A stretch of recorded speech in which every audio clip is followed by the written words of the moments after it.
Assalamualaikum warahmatullahi wabarakatuh. Kami dari kelompok 2 di sini akan menjelaskan tentang inferential control. Sebelumnya anggota kami dari kelompok 2 terdiri dari pertama ada Merlin, ada Tuti, Leni, Adel, Nafis, saya sendiri, Iren, dan Sultan. Untuk selanjutnya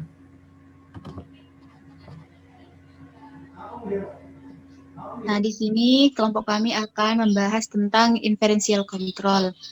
Nah, topik yang akan kita bahas yaitu ada 5. Yang pertama definisi, yang kedua konfigurasi kontrol inferensial, yang ketiga kriteria desain kontrol inferensial, yang keempat langkah-langkah perancangan kontrol inferensial, kemudian yang kelima itu kelebihan dan kekurangannya.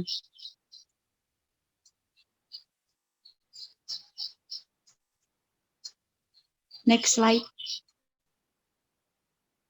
Nah, di sini definisi dari kontrol inferensial itu, kontrol inferensial merupakan pengukuran variabel proses menggunakan model matematika atau yang biasa disebut soft control. Nah, pengukuran ini merupakan alternatif kedua jika variabel proses yang akan dikontrol itu tidak dapat diukur secara langsung. Jadi, kontrol inferensial ini memerlukan sensor tambahan untuk meningkatkan kinerja kontrolnya sendiri. Nah, ini adalah diagram dari kontrol inferensial sendiri.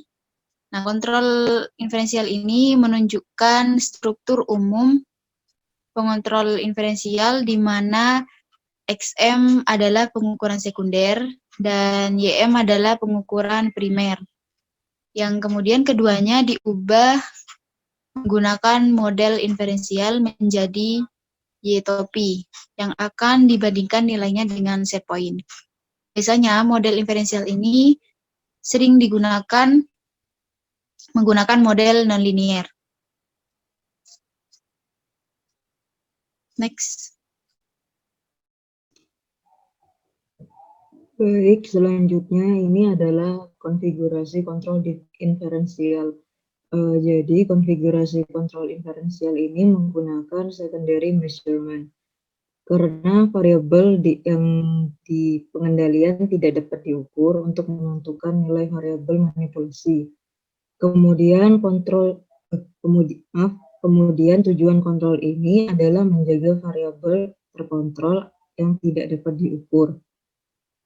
Kemudian penggunaan estimator pada nilai measured output, yaitu menghitung secara matematis nilai unmeasured control variable atau variabel yang tidak dapat diukur. Estimasi ini digunakan untuk mengatur nilai variabel yang dimanipulasi. Next. Selanjutnya adalah kriteria desain kontrol inferensial. Yang pertama ini, kontrol inferensial tepat digunakan ketika yang pertama pengukuran variabel terkontrol melebihi waktu yang diinginkan karena beberapa kendala seperti yang pertama sensor stream tidak berfungsi, sensor stream terlalu mahal, sensor memiliki dinamika yang buruk, misalnya butuh waktu analisis yang sangat lama atau dead time yang sangat panjang. Kemudian lokasi sensor sangat jauh dari downstream. Kemudian koreksi pada variabel inferensial. Yang pertama menggunakan primary controller pada desain cascade otomatis. Yang kedua menggunakan operator sebuah pabrik secara manual. Yang ketiga, ketika variabel inferensial dikoreksi secara berkala, variabel tersebut harus menunjukkan reproduktivitas yang baik atau tidak akurat. Yang terakhir adalah variabel inferensial harus memenuhi kriteria sebagai berikut. Yang pertama, variabel inferensial harus memiliki hubungan dengan variabel terkontrol untuk mengubah variabel yang dimanipulasi.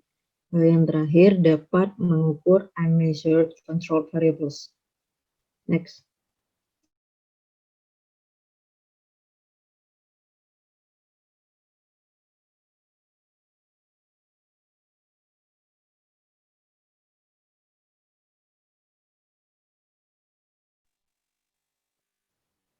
Kemudian langkah-langkah perancangan kontrol inferensial. Nah, stepnya itu ada macamnya itu ada dua, yaitu pendekatan empirik dan pendekatan analitik. Nah, step yang pertama untuk pendekatan empirik, memilih satu atau beberapa variabel terukur sebagai dasar evaluasi proses. Kemudian yang step kedua, mengembangkan sebuah gambaran data yang terdiri dari perubahan skala. Kemudian step ketiga, hubungkan antara variabel terkontrol inferensial dan variabel terkontrol yang diukur.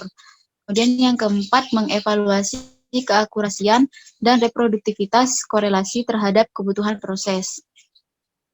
Kemudian untuk step kelima, pemilihan variabel inferensial terbaik dan evaluasi respon dinamis untuk digunakan dalam kontrol umpan balik. Yang keenam, jika variabel inferensial terbaik bisa digunakan, maka desain sistem kontrol termasuk umpan balik dari variabel sebenarnya. Yang step terakhir, variabel inferensial dapat dipasang ketika variabel terukur memiliki akurasi dan dinamika proses yang tidak dapat diukur langsung. Kemudian untuk pendekatan analitik, step pertamanya itu memilih satu atau beberapa variabel terukur sebagai evaluasinya. Kemudian step kedua, menurunkan model analitik dari persamaan fundamentalnya. Kemudian step ketiga, model analitik menunjukkan korelasi yang diinginkan. Untuk step keempatnya itu tidak ada. Kemudian step kelima, step keenam dan ketujuh itu sama dengan langkah-langkah pendekatan empiriknya. Next.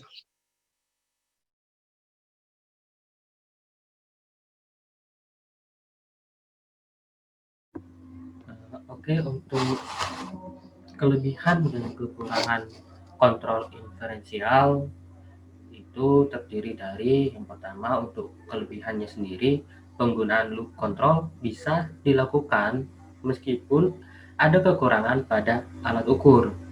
Yang pertama. Terus yang kedua, bebas dari ketergantungan pada data yang delay pada analisis langsung. Untuk kekurangannya sendiri, yang pertama itu membutuhkan pengetahuan yang khusus. Untuk yang kedua, estimasi yang salah akan mengakibatkan sistem pengendalian yang salah pula dan akan merusak proses pengoperasiannya. Mungkin cukup itu saja dari kelompok 2. Kurang lebihnya kami mohon maaf. Wassalamualaikum warahmatullahi wabarakatuh.